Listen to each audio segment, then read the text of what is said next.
I spent weeks modifying this $1 auction piece, only to think I'd somehow kept it looking like a 70s oak sideboard. But when I bought it, I really thought it had potential for my signature two-tone furniture makeover approach. I knew pretty quickly this piece was going to need a lot more than just sanding and stain. So before I even thought about paint and color, I started modifying the structure. And the first thing to go was this original base.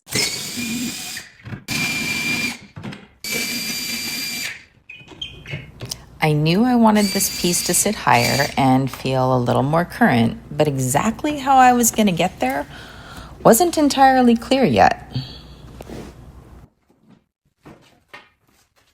This is notched in here. So if I were to take this off, this wouldn't be a solid piece.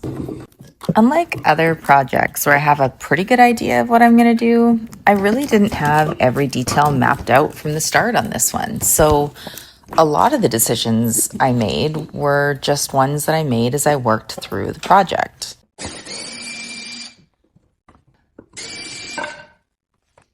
This is what I was talking about.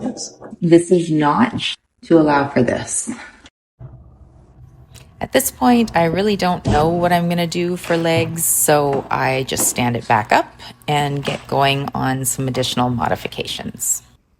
Just like the base, I knew something had to change on this door, and it was absolutely the ornate plastic trim.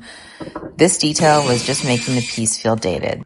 And I wanted this door to have a cleaner, more streamlined look, so it had to go. Using a hammer and a multi-tool, I carefully separated that plastic trim from the door and pried it all off.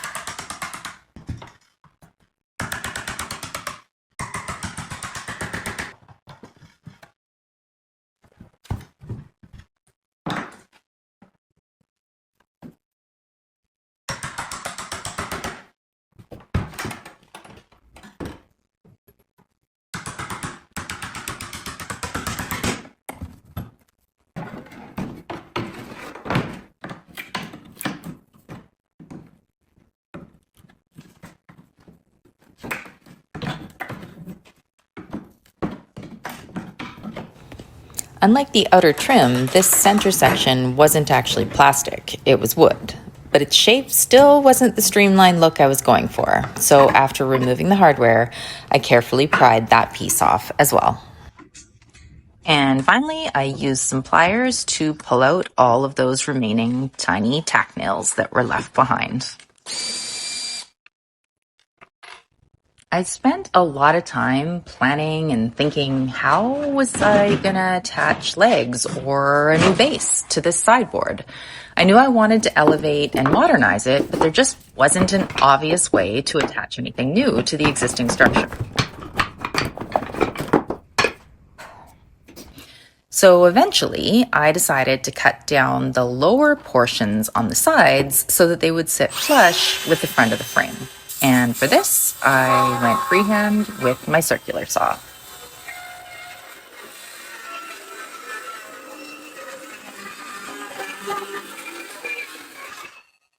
After vacuuming up all the sawdust, and given I still wasn't completely sure what I was going to do for the new base, I decided it was the perfect time to give the entire piece a really thorough clean.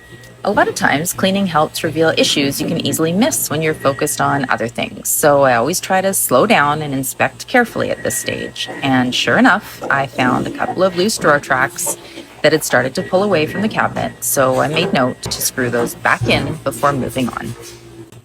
For cleaning, I used Fusion TSP Alternative mixed up in a spray bottle. This cuts through all the grease, the grime, the old furniture polish, and cleaner buildup that just collects over time. And this step is really important before sanding too, because if all that residue is still on the surface, it can actually get pushed deeper into the wood while you're sanding. That can lead to uneven stain absorption later on, and it can also cause paint adhesion issues for the areas that you're going to be painting.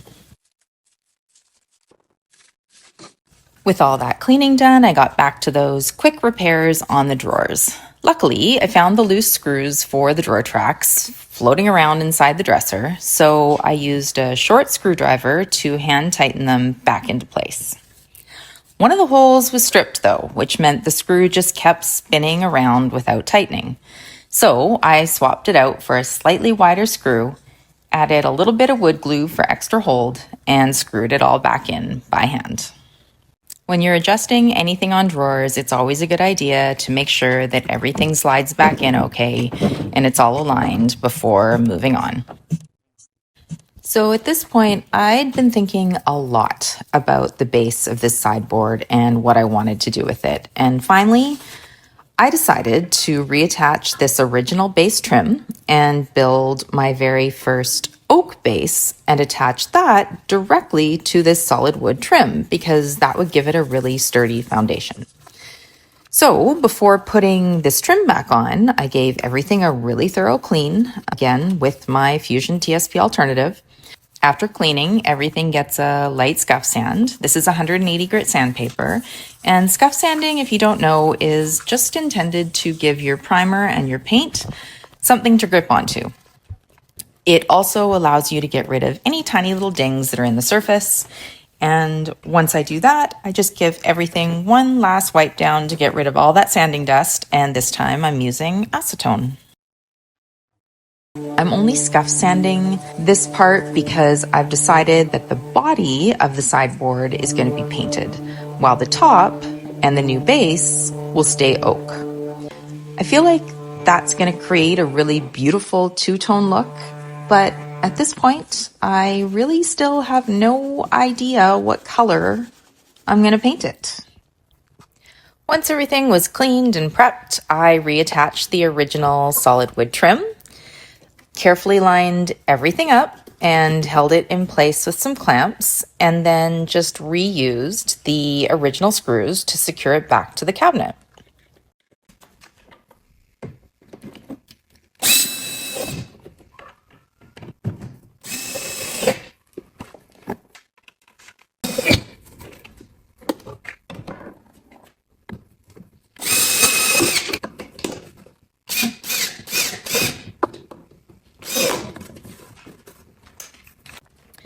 After attaching everything, I also sanded down the areas where I had cut the sides of the cabinet, so everything would sit nice and flush with the original trim. And I also sanded the trim itself nice and flat, since this is going to act as the foundation for my new oak base that I make. Back to the door now. There was quite a bit of damage left behind after removing that decorative plastic trim. And because the trim had added extra depth to the design, the center panel looked too shallow once it was gone. So to clean up the door face and build that depth back up, I dug through my pile of wood offcuts until I found a sheet that would work. I measured everything carefully, cut it down to size using my circular saw, and once I was happy with the fit, I attached it using wood glue and some clamps.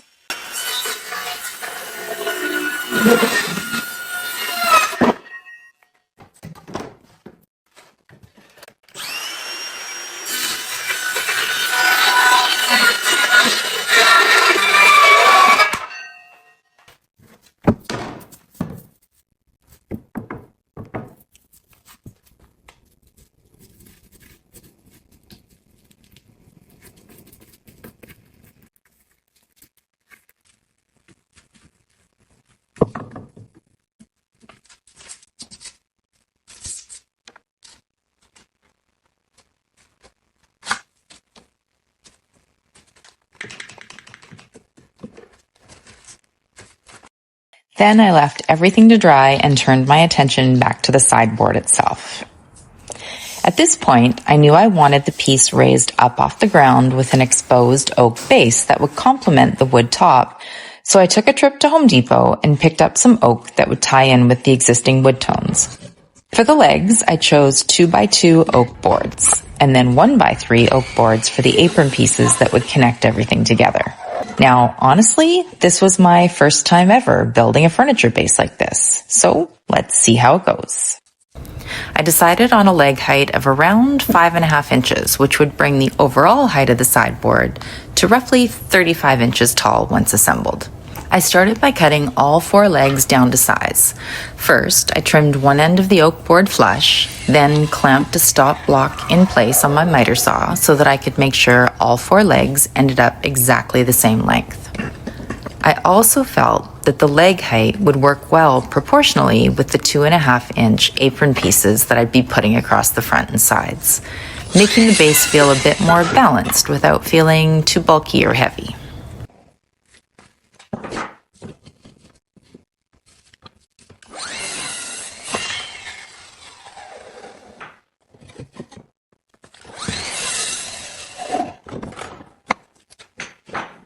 Before cutting the apron pieces, I needed to figure out all my measurements. I wanted the new base to run all the way to the outer corners of the sideboard. So I measured the full width and depth of the piece and then subtracted the thickness of the legs so the apron pieces would fit properly between them. Just like before, I started by trimming the end of the board to make sure it was nice and square before making any cuts. Since a 2x2 is actually 1.5 by 1.5, that meant subtracting a total of 3 inches from the overall width.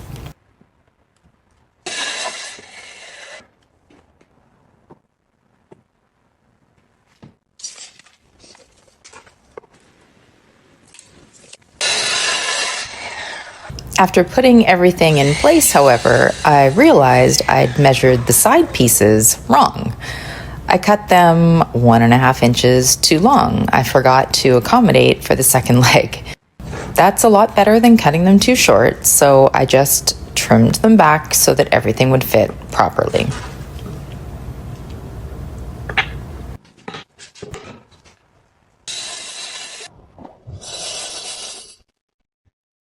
With everything cut to the right size, I started turning the pieces around to figure out which sides of the oak looked best facing outward.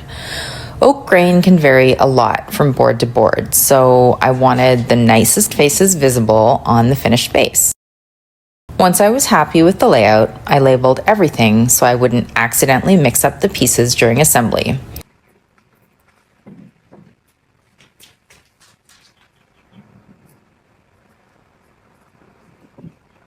Next came the pocket holes.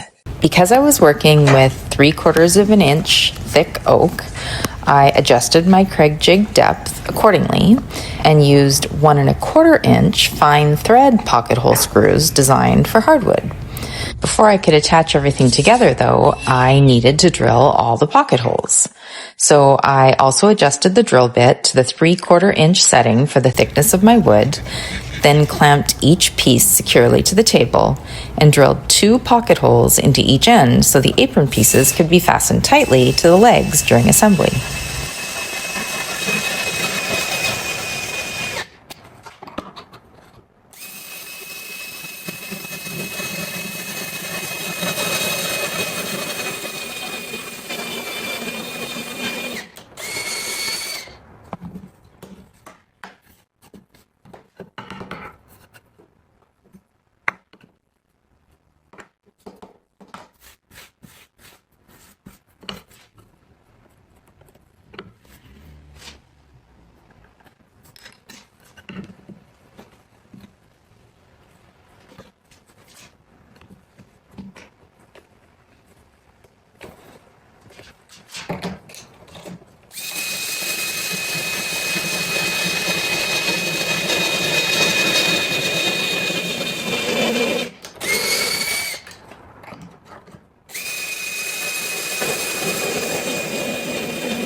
I then clamped all pieces, the apron and the 2 legs, tightly to the table and screwed everything together. The fine thread screws are important with oak because they grip really well without being as aggressive as coarse thread screws would be.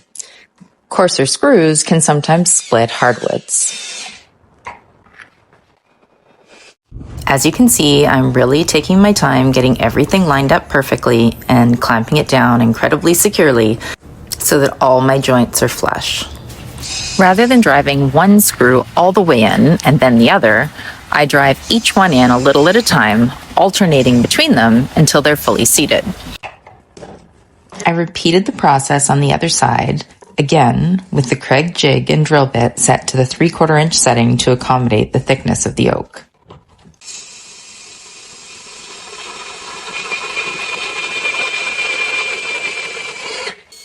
While putting together the second side, I decided to add some wood glue for extra strength. It felt a bit sturdier, tighter, and overall it just seemed to come together a bit more cleanly.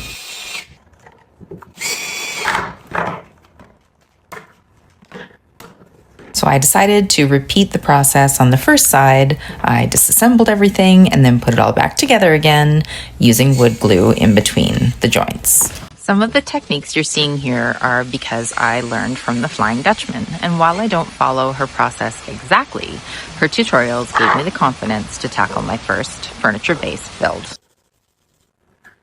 Once both sides were assembled, I added pocket holes to the front apron piece and then attached everything together to form the full base.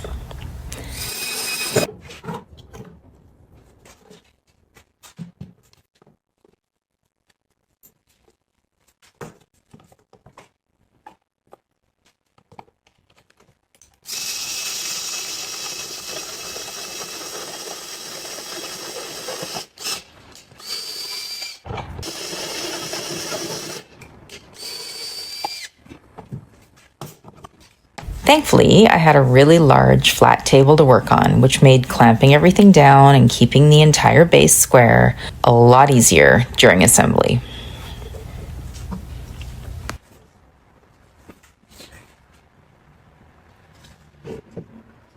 When I was attaching the first side, I noticed the pieces had separated slightly at the leg. You can see the gap there if you look closely.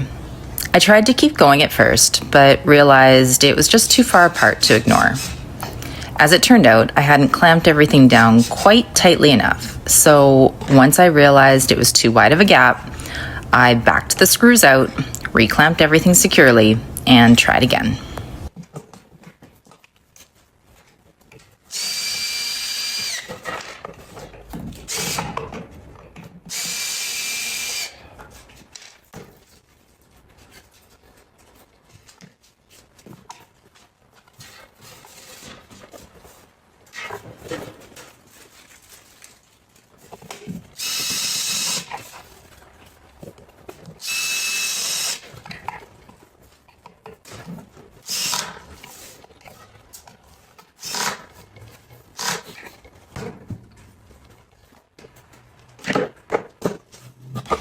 This second time around worked perfectly, so I repeated the process on the other side, putting the clamp on the inside edge of the leg to make it a little tighter.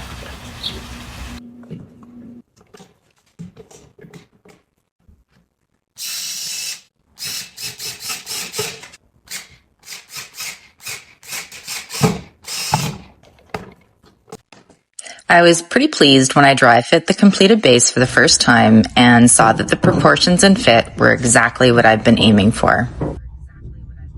Once I knew everything lined up properly, I marked all my pocket hole locations with arrows so I wouldn't accidentally drill anything in the wrong direction. Then I moved the base back over to the table, clamped it down, and drilled the pocket holes. In retrospect, it probably would have been easier to drill the pocket holes that attach the base to the sideboard before assembling the front and sides together, but I was still able to make it work.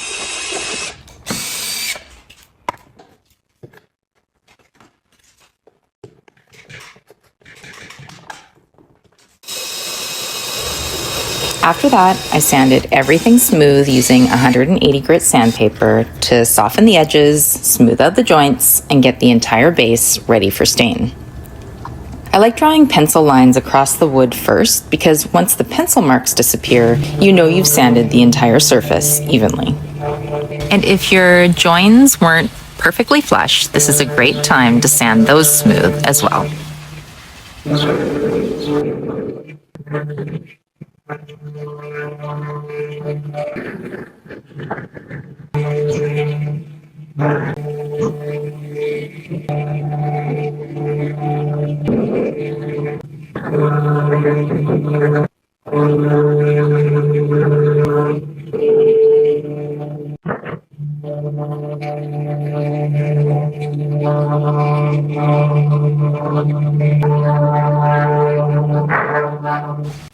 everything was sanded down, I gave it one last wipe down with acetone.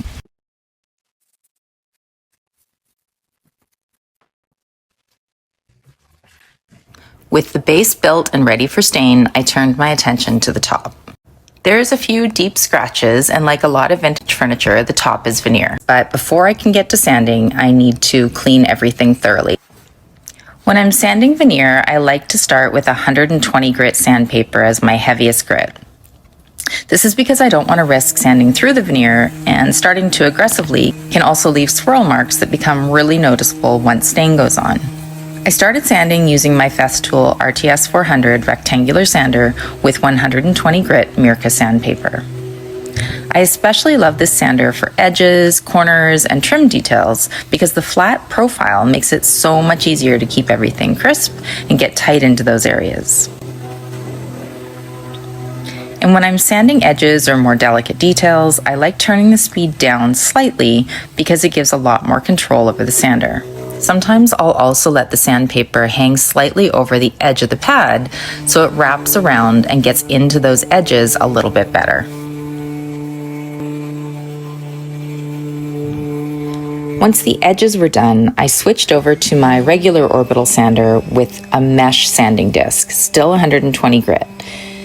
I used this for the larger flat areas, and I really like the mesh sanding discs because they allow dust to pass through much more easily instead of getting trapped underneath the sander. That really helps reduce swirl marks quite a bit, especially on surfaces that are eventually going to be stained. The round discs are also easier to find and a little more affordable, which makes them great for larger sanding jobs like this. At this point, it was just a matter of taking my time and slowly working through the surface section by section.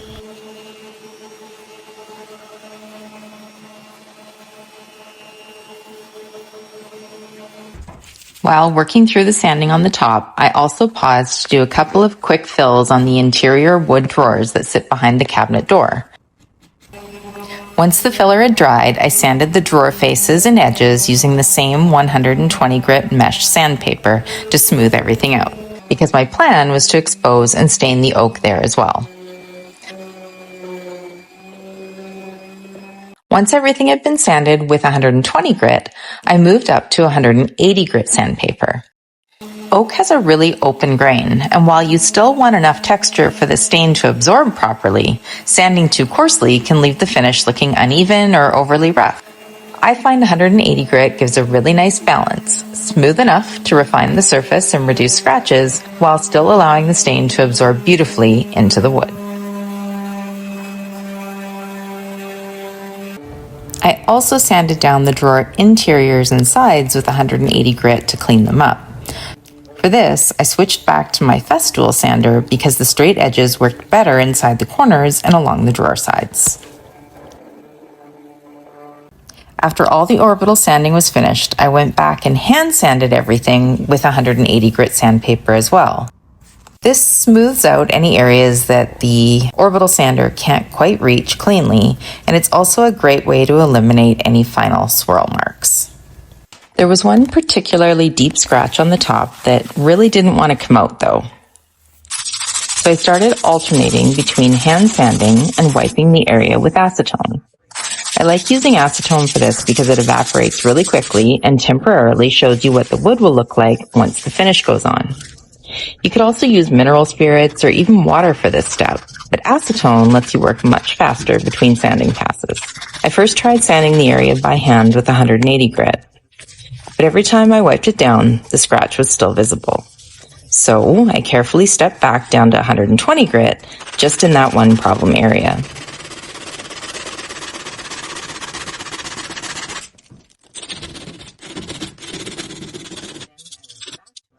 Then I went back to 180 grit again to blend everything back out smoothly. And after the final wipe down, the scratch was finally blended out as well as it realistically could be without risking damage to the veneer. So at this point, I've spent a lot of time and some money getting this oak base built and getting these surfaces sanded down to raw wood. So picking a stain is kind of a big deal. I want to make sure I pick the right one.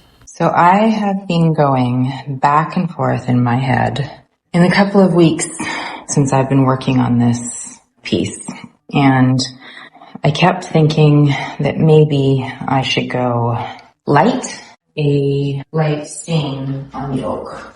But now that I see that there's a couple of marks in the oak and there's a lot of dark in the grain, I am going to actually stain this dark, and I think I am going to paint it black. My favorite stain to use is Fusion Stain and Finishing Oil. This is Walnut, which is one of their newer colors, and I absolutely love it. And I'm going to use it on this base, and then we'll see how it looks.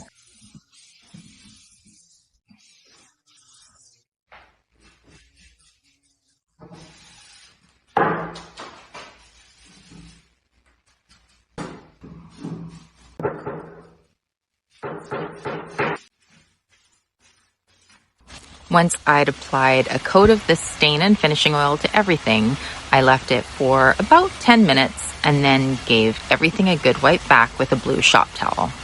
The amazing thing about this product is it is a stain and finishing oil all in one, so it does not require a top coat. The color match worked exactly the way I wanted it to. But the second I stepped back, I had this horrible feeling that after all the sanding, building a brand new base, and trying to modernize this thing, I had somehow just recreated a slightly nicer version of a 70s oak sideboard. Here's the thing. I've built this base. I've sanded down these interior drawers. I've stained them all. They match perfectly, but I feel like they've still got a real 70s vibe going on here. Which suddenly made the rest of my design choices feel a whole lot more important. So, before committing to staining the top, I turned my attention back to the door and started getting everything prepped for primer and paint. The added panel had fully dried by this point, so I removed the clamps and started cleaning up the modifications I'd made to the door. Since I'd built up that center section for more depth, I needed to notch out the hinges so that they'd sit back in properly. After that, I sanded all the edges flush so that the new panel blended in seamlessly with the original door. And I also sanded back the filler I'd applied to the old hardware holes and gave the rest of the door a thorough scuff sand to prep everything for primer and paint. Speaking of hardware, let's take a minute to talk about the drawers. The original hardware was definitely contributing to the dated look of the piece, so I knew it had to go. At some point, one of the original pulls had broken, and instead of replacing it, someone had pieced it back together just well enough to keep it functioning. Once all the hardware was removed, I gave the drawer fronts a really good clean. Just like the rest of the piece, years of furniture polish, dirt, oils, and general grime had built up on the surface, and I wanted to make sure everything was clean before moving on to the repairs and paint prep. The problem was, I still wasn't completely sure what I wanted to replace it with, so rather than work around the existing holes, I decided to fill all of them and give myself complete flexibility when it came time to choose and install new hardware. Over the years, I've experimented with a lot of different ways to fill hardware holes, and this is the process I've had the best results with. First, I fill the holes with Bondo.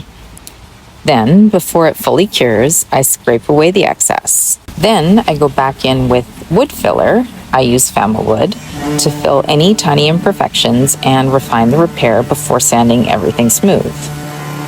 I also scuff sanded the trim and edges by hand, all with 180 grit sandpaper. I spent some time cleaning up the interiors and outer edges of the drawers as well. Again, my rectangular Festool sander works really well for this because I can get right into the corners and along the straight edges. I won't be lining the drawers because they're solid wood and really good condition, so cleaning them up like this, I feel, makes them look really nice and is worth the extra effort. The final step is a coat of clear shellac, which helps seal the repair and keep it from showing through the paint later on. One of the things I always think about is what happens when a piece leaves my workshop. Drawers get opened, Sometimes they get removed for moving, people look inside, and I never want someone pulling out a drawer and finding messy paint lines. A piece should look just as good on the inside as it does on the outside, so I always tape off my edges before priming. With everything masked off, it was time for primer. For this project, I used Stick's bonding primer. I already had some on hand, and since it's water-based, cleanup is a lot easier than working with a shellac-based primer. Now, up until this point, I had actually been leaning towards painting this piece black, but after staining the base and seeing all that prominent oak grain, I started second-guessing myself. I'd already had that moment where I wondered if I was really modernizing the piece or just creating a slightly nicer version of a 70s oak sideboard, and I wasn't convinced that adding black paint was going to solve that problem. So instead, I decided to move in a lighter, brighter direction and see if creating more contrast between the paint and the wood would help balance everything out. Using a foam roller for the larger surfaces and a foam brush for the tighter areas, I applied one coat over everything that would eventually be painted. And as always seems to happen, the second everything became one solid color, I immediately started noticing little imperfections I'd missed during the prep. So before moving on to paint, I went back and tackled everything that still needed some attention. For the small dents and imperfections, I used Bondo Spot Putty. And then, for a few gaps around the trim and the drawer details, I used paintable caulking to create cleaner, more seamless transitions.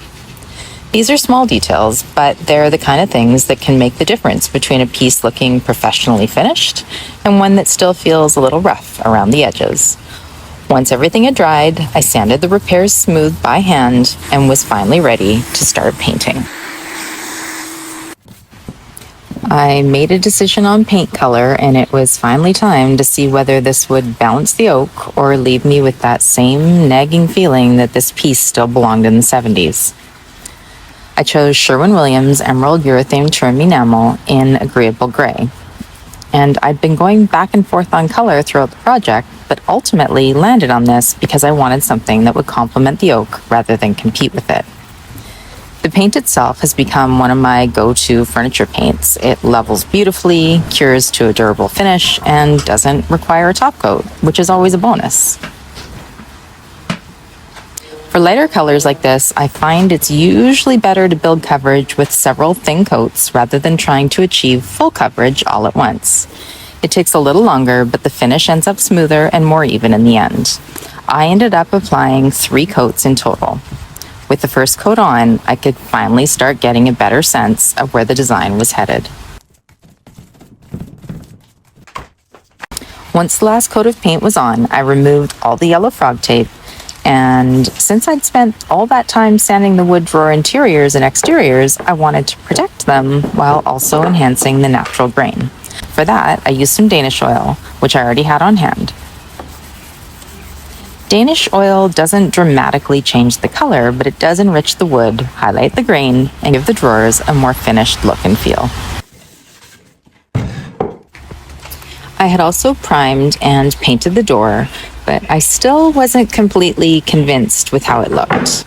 After all that effort that had gone into modernizing this piece, the door just felt a little too plain and unfinished.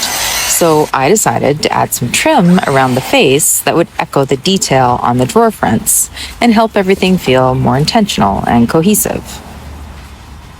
I cut the trim to size and attached it to the door with wood glue. Once everything had dried, I filled the miter joints and any obvious gaps with wood filler before sanding everything smooth.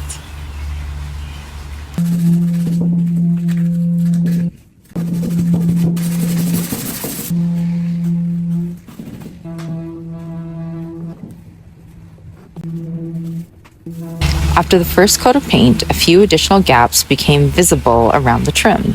So I went back with some paintable caulking to clean up those areas and create a more seamless transition. Once that dried, I gave the door a couple more coats of paint and was much happier with the final result. With the finishing work mostly complete, it was finally time to attach the new base. I started by carefully positioning the base on the sideboard and making sure everything was centered and lined up the way I wanted. To keep the base from shifting while I worked, I started with a single screw near one end of the front apron and then added a second screw near the middle and a third near the opposite end. This locked the position in place and made it much easier to work my way around the rest of the base. A few areas wanted to pull away slightly, so I held the base tight against the cabinet as I drove in the screws. You could also use clamps here, but I found it manageable to do by hand. Working on one side at a time helped keep everything aligned and ensured the base stayed tight against the bottom of the cabinet. Once the final screws were in place, it was finally time for the molding I'd been waiting for. And the second I stood the piece back up, I felt a lot better about the direction things were heading. The lighter paint, the stained oak, and the added height from the new base finally started feeling like a cohesive design rather than a collection of individual decisions. Seeing everything together also helped me make a decision I'd been putting off. Up until this point, I still hadn't committed to staining the top. But now that I could see the paint and oak were working together, I felt confident moving forward. So I grabbed the same stain I'd used on the base and interior drawers and followed the exact same process. Using a foam brush, I applied an even coat across the entire surface and let it sit for about 10 minutes before wiping away the excess with a blue shop towel. The stain immediately brought out the grain and warmth in the oak, and tying the top back to the base completed the two-tone look I'd been aiming for from the beginning. At that point, I finally felt like the vision I'd had for this piece was starting to come together. I just had one final design choice. You gonna help me pick some hardware, honey? So I'm going through my stash of hardware. I'm trying to find something to use for this dresser. And it's a good idea to try it on the piece first. Which one should I choose? With the major design decisions finally locked in, it was time to choose the hardware. From the beginning, I knew I wanted something more modern than the original pulls, but I didn't want to swing too far in the other direction and end up with something overly trendy. I ended up choosing a set of antique bronze cup pulls that I picked up on sale from Lee Valley a while back. The warm bronze tones tied nicely in with the darker grain on the oak, and since I'm trying to work through supplies I already own before moving across the country, it felt like the perfect opportunity to finally use them. I centered the pulls from side to side and positioned them slightly above the center on each drawer front. To keep everything consistent, I used a template and marked each hole location with a center punch. Before drilling, I measured the recessed portion on the back of the pull to determine the correct drill bit size. On the very first drawer, I drilled the hole slightly too small. Thankfully, it was an easy fix. I simply stepped up to the next drill bit size and tried again. Once the fit was right, I placed a cloth over the pull and lightly tapped it into place with a hammer to avoid damaging the finish. As I worked my way through the drawers, I also took a few minutes to wax the bottoms so that they would slide a little more smoothly. With the pulls installed, I started sliding the drawers back into the cabinet one by one. And for the first time, I could really see how the hardware, paint, and oak were all working together. Normally, after marking my hole locations with the center punch, I hold the hardware in place one last time to make sure everything lines up correctly before drilling. But on the last drawer, I got a little too confident and went straight from marking to drilling. And as soon as I went to install the pull on the drawer front, I realized one of the drilled locations was off. So, to repair the hole, I applied frog tape to the painted face of the drawer to create a clean backing surface. Then I filled the hole from the backside using Bondo and set it aside to cure. While I waited for that repair to dry, I moved on to installing the door. That's when I realized the trim I'd added to the door front was now also interfering with the hinges, which meant they were no longer sitting flush against the door. So, out came the Makita multi-tool once again. I carefully notched out the trim around each hinge location until everything fit the way it should.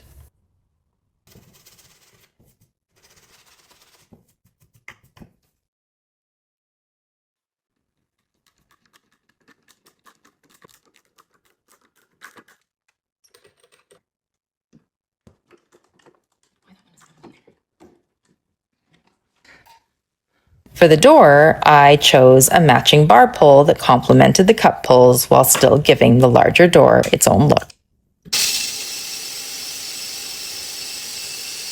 Once the door was hanging properly, I gave the backside a coat of paint to finish everything off.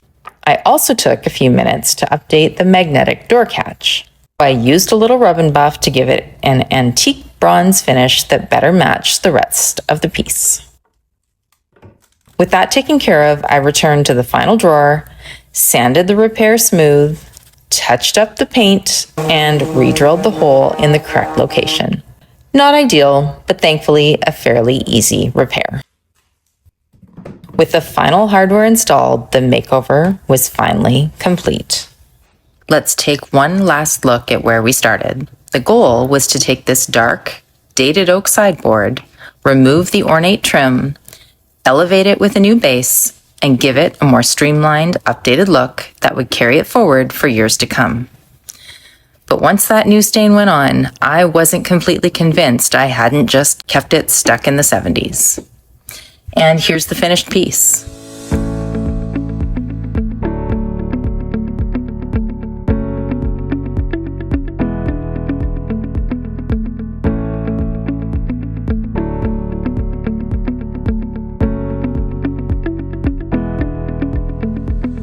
What do you think? Did we successfully modernize it?